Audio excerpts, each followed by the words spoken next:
Good morning, it's day 40. I smelled the coffee going in the common area and got up earlier. I was still relaxing in bed. As you can see, it snowed last night and it is beautiful outside, but I'm also glad we're not hiking in it and that we're taking a zero today.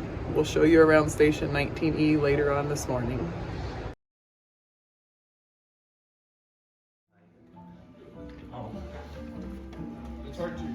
They're just shy of 5 feet.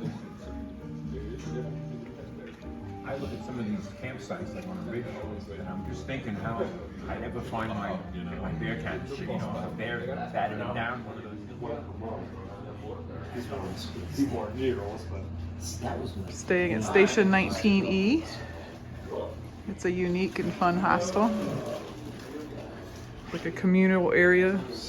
Sit and relax. Play games. Need to eat something in the kitchen.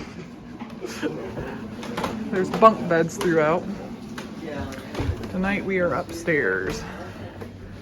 It's warm and cozy up here.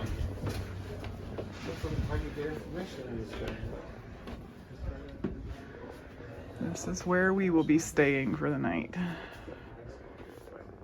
It's kind of fun. Feel like we're staying in a barn.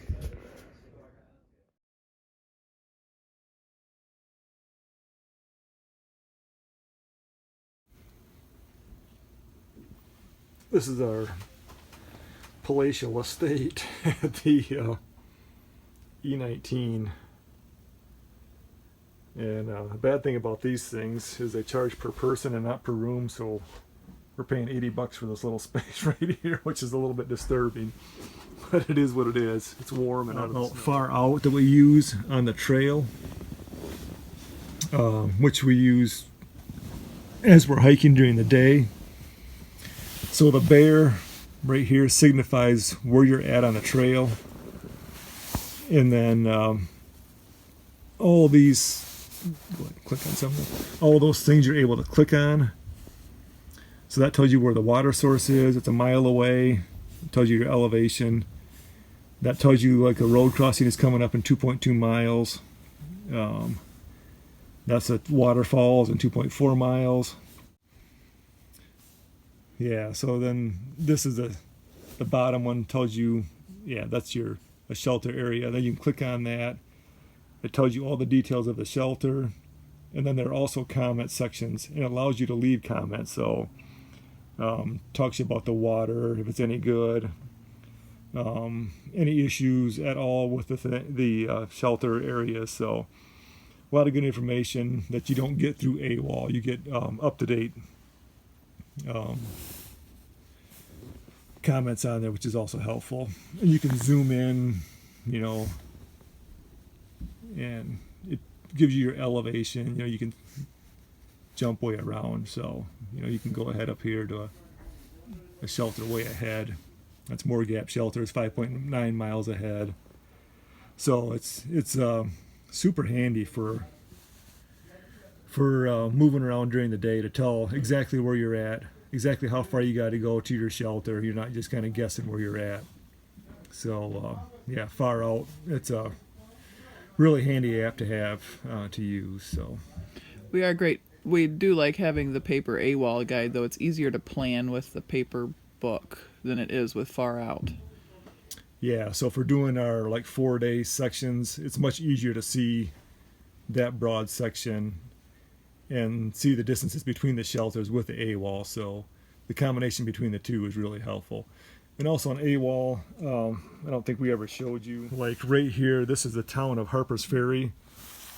So when you come into a town, the red line here is the actual trail.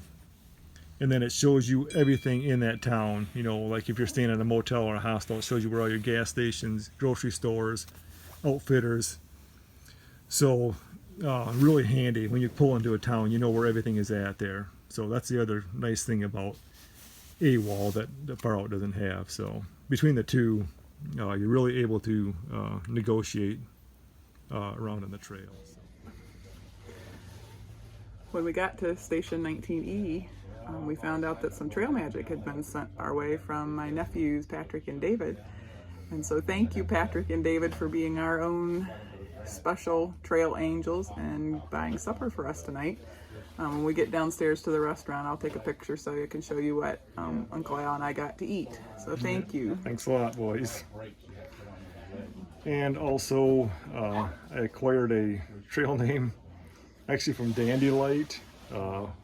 He watches our videos and comments, and he said I should be called Nimble Thimble. Thimble for the size of my bladder, and nimble for when I walked out on the dam to get water that time. So I guess I'm officially Nimble Thimble. So I'm still waiting for a trail name. Sandra's waiting for a trail name yet. So.